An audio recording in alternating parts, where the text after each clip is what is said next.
मुख्य अतिथि का स्वागत करते गणमान्य व्यक्तित्व एवं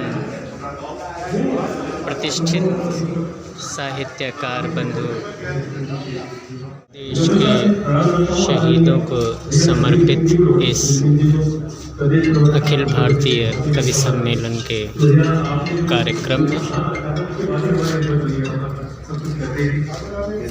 आदरणीय डॉक्टर महेंद्र सिंह जी के उस वायरल वीडियो के बारे में सभी से बात कर रहा था जिसने पूरे राष्ट्र को एक सनातन संस्कृति का परिचय दिया है और हमारे संवत्सर हमें बताए, हमारे मनवंतर हमें बताए हैं और हम कई बार उस वीडियो को बार बार देखते हैं लेकिन उतनी याद करने की क्षमता, उतनी वक्तव्य की क्षमता कभी उपलब्ध नहीं हो पाती।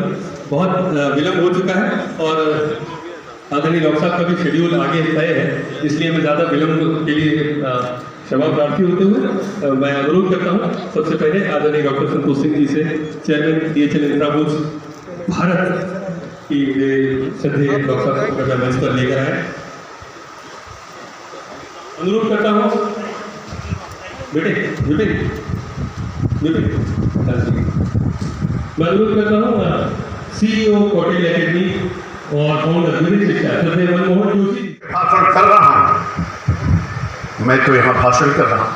पानी बरसता है तो आप पकौड़ी खाते हो, होली आती तो आप रंग खेलते हो, दीपावली आती है आप दिया जलाते हो, मिठाई बांटते हो, आप त्योहारों का आनंद लेते हो, दशहरे में आप मेला देखने जाते हो, सब कुछ करते हो, लेकिन भारत माता का वीर सपूत हमारा आपका त्योहार अच्छा हो, हम आप अच्छे से पकौड़ी खा सके, हम रविंद्रालय में अच्छे से कार्य कर सके, हम एक कार्यक्रम आयोजित कर सके, अमन और शांति का वातावरण भारत में हो।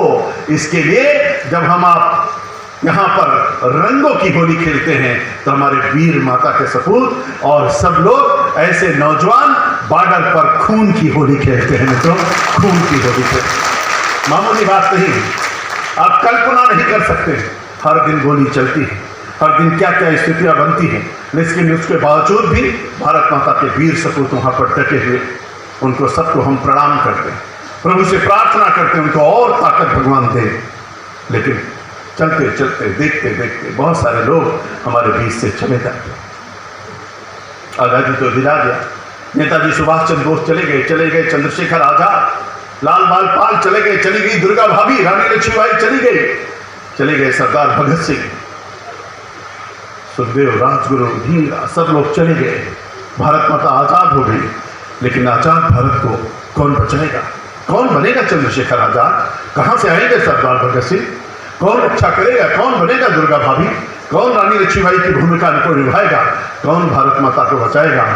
तो निश्चित रूप से अभी भी भारत माता के ऐसे वीर सपूत हैं। आज हम लोग इन परिवारों को देख रहे हैं, परिवार को जो छोड़ करके चले गए, लेकिन उन्होंने कहा जिएंगे तो भारत माता के लिए और मरेंगे तो भारत माता के लिए, ऐसा संकल्प करते। मैं ऐसे लोगों का अभिनंदन करता, नमन करता। भूमि की अर्चना में मगन हो गए, पूर्ण करके वचन निर्वचन हो गए, उन्हीं को समर्पित हम सबों का नमन। राष्ट्रहित यज्ञ में जो हवन हो गए, राष्ट्रहित यज्ञ में जो हवन हो गए, मैं उनको प्रणाम करता, श्रद्धासुमन अर्पित करता। मैं मोमबत्ती जला रहा था, मैं देख रहा था, मेरे मित्रों कितने सारे लोग आजादी से लेकर के अभी तक चले गए।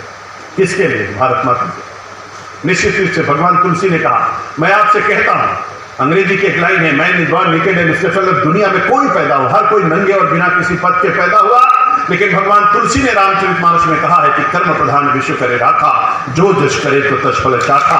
लेकिन तुलसी को लगा तो छूट रहा है, तो भगवान तुलसी ने दूसरी चौपाई कही, उन्होंने कहा हुई है सोई जो राम रचि राखा, को कर तर्क बढ़ावे शाखा।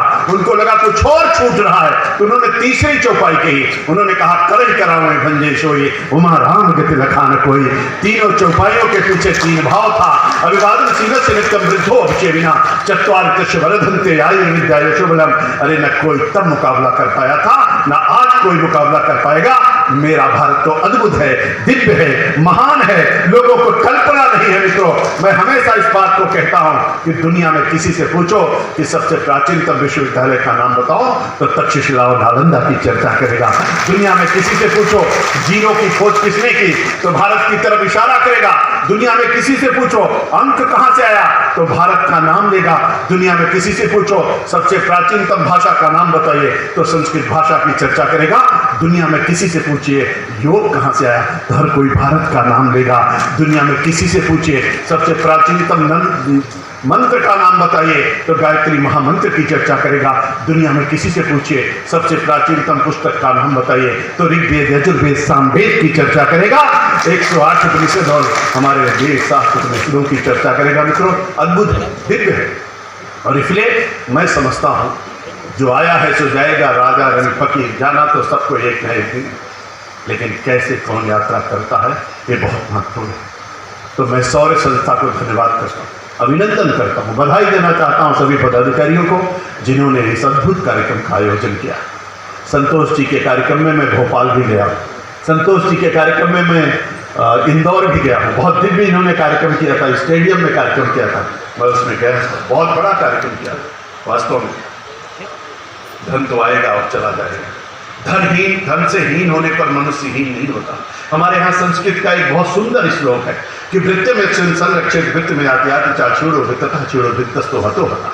हमारे यहाँ कहा गया है कि वहंति नद्या स्वयं एवनाभ्या स्वयं न खादन विफलानि वृक्षा धारा धरो वर्षति नात्म हेतु परोपकाराय सताम विभूतया। हम तो ऐसी संस्कृति के मानने वाले हैं। हम तो कहते हैं परेशानोपकारा परोपकारा कथिते परोपकारा एका दिव्य गुणः अस्ति। हम लोग इस बात को मानते हैं और इसलिए भाव के साथ चलते हैं। निश्चित रूप से संतोष जी ने और सौर संस्था ने आज इतना सुंदर कार्यक्रम आयोजित किया। मैं लखनऊ में स्वागत करता हूँ, अपने मित्रों का स्वागत करता हूँ। हमारे जो मित्र बाहर से आए हैं उनसे मैं कहना चाहता हूँ बनारस की सुबह लखनऊ की शाम बड़ी निराली होती है। लखनऊ के बारे में कहा जाता आलिम की आली, नवाबों की नवाबी, शेखों की शेखी और चूड़ियों की चमक, तलवारों की खनक में मिलती है जब नजाकत और नफासत, तब बनती है लखनवी संस्कृति। ऐसे लखनऊ में आप सबका स्वागत है। गोमती के तट पर बसा हुआ, आदि गंगा गोमती के तट पर बसा हुआ कौन सा लखनऊ? भगवान श्री राम के छोटे भाई लक्ष्मण द्वारा बसाई हुई हमारी लखनपुरी में आप सबका अभिनंदन और स्वागत है। और इसलिए मैं स्वागत करता हूँ, वंदन करता हूँ, कहना चाहता हूँ अगर आप विश्वास करते हो, अगर भरोसा करते हो, अगर सवेरे उठ करके करागे रस्ते लक्ष्मी कर्मोदम तो सरस्वती कर्म तो गोविंद प्रभात कर दर्शन बोलते हो, अगर पैर रखने से पहले समुद्र वसने देवी पर्वत स्थाना मंडल विश्वभक्ति नमस्ते ब्रह्म पादस पर समर्षण करके धरती माँ को प्रणाम करते हो, अगर दत्तुन करते समय आयुर्वेद शोभचा प्रजा पशु नसूनिचा ब्रह्मा प्राज्ञा चम तुम न दे वनस्पति का पाठ करते हो, अगर स्नान करते समय गंगा सिंधु सरस्वती चाहे यमुना गोदावरी नर्मदा सिंधु कावेरी जलस्मिन सन्निधिकुल का पाठ करते हो, अगर स्नान करके निकलते हो आदिदेव नमस्ते मंत्रशील मम भास्कर दिवाकर नमस्ते मम प्रभाकर नमो से बोलते हो, अगर अपने घर में भोजन करके घर से निकलते हो तो माता पिता को प्रणाम करके बोलते हो कि प्रविश नगर की जय सब काजा हृदय राख कौशलपुर राजा, अगर ऐसी भावना करते हो, अगर गंगा तो दर्शन मुक्ति में विश्वास करते हो, अगर गौ को गौ माता कहते हो, अगर पीपल के वृक्ष पर रक्षा सूत्र बांधते हो, अगर नीम के पेड़ की पूजा करते हो, अगर तुलसी के बेलवे पर दीपक जलाते हो, अगर इस मिट्टी को प्रणाम करते हो तो सौगंध है आपको भारतीय भारतीयता की, संस्कृति एवं संस्कार की, धर्म और विचार की कि जिएंगे तो भारत माता के लिए और मरेंगे तो भारत माता के लिए, ऐसा संकल्प होना चाहिए। और इसलिए मैं सभी कवियों का अभिनंदन करता हूँ, सभी कवियों को प्रणाम करता हूँ। इसमें श्रृंगार रस के भी लोग हैं, वीर रस के लोग भी आए हुए हैं। निश्चित रूप से कवि जब अपना कविता पाठ करता है तो युद्ध जब लड़ने के लिए सेना जाती है तो बिना गीत के युद्ध लड़ा नहीं जा सकता है। आज़ादी की लड़ाई में कवियों की एक एक पंक्ति हम लोगों को प्रेरणा देती रही, जिसके कारण से हम लोग आज आज़ाद हो पाए हैं। कवियों का बहुत बड़ा योगदान है और हर पल हर क्षण अगर आप देखेंगे कैसे कैसे कवि हुए दुनिया में लोग पढ़ते हैं। मैं तो आपसे कहता हूँ एक कवि का नाम लीजिए, एक महान कवि जिनको हम भगवान तुलसी कहते हैं। आप तुलसी की अगर चर्चा करते हैं तो भगवान तुलसी ने एक बार कभी भी एक चौपाई को दोबारा नहीं लिखा, एक बार में चौपाई पूरी किया और 16 मात्राओं की चौपाई उन्होंने बना दिया। आप कल्पना करिए, हमको आपको एक लेख लिखने के दिया जाए तो 50 गलती करेंगे। तुलसीदास जी ने कलम उठाई और पूरा रामचरितमानस उन्होंने रच करके रख दिया। सूर को देखिए, रसखान को देखिए, रहीम को देखिए, कबीर को देखिए, और ज्यादा दूर मत जाइए, मेरे पंडित अटल बिहारी वाजपेयी को देखिए, आपको दिख जाएगा। कैसी कविता, अटल जी की क्या कविताएं हैं, अद्भुत है।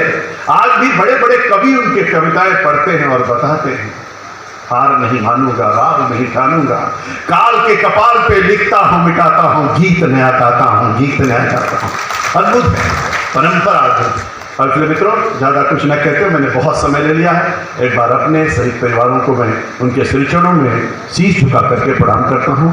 यहाँ पर उपस्थित आप सबको प्रणाम करता हूँ, अपने कवियों का अभिनंदन करता हूँ, सौर्य संध्या को बधाई देता हूँ, संतोष भाई को भी बधाई देता हूँ, शुभकामना करता हूं, और जलते हुए प्रकाश से कहना चाहता हूं, शुभम करोति कल्याणम आरोग्यम धन संपदा, शत्रुबुद्धि विनाशाय दीपक ज्योति नमो वस्तुते, दीपक ज्योति प्रब्रह्मा दीपक ज्योति नारायण, दीपो हरते पापम दीपक ज्योति नमो वस्तुते।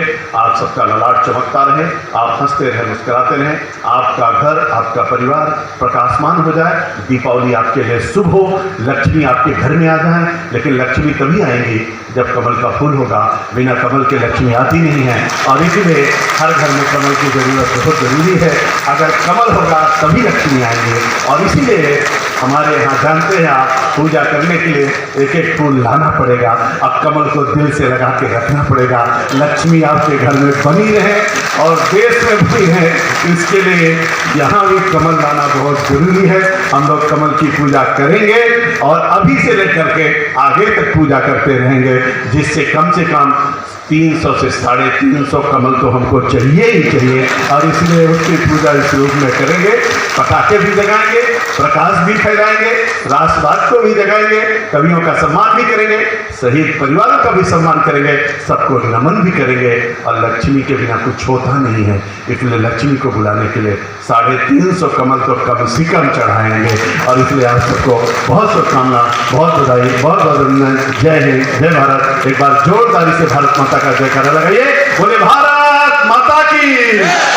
दोनों हाथ उठा करके पूरे श्रद्धा के साथ, पूरी शिद्दत के साथ, पूरी ऊर्जा के साथ, पूरी ताकत के साथ, पूरे शौर्य के साथ लगाइए, बोले भारत माता की।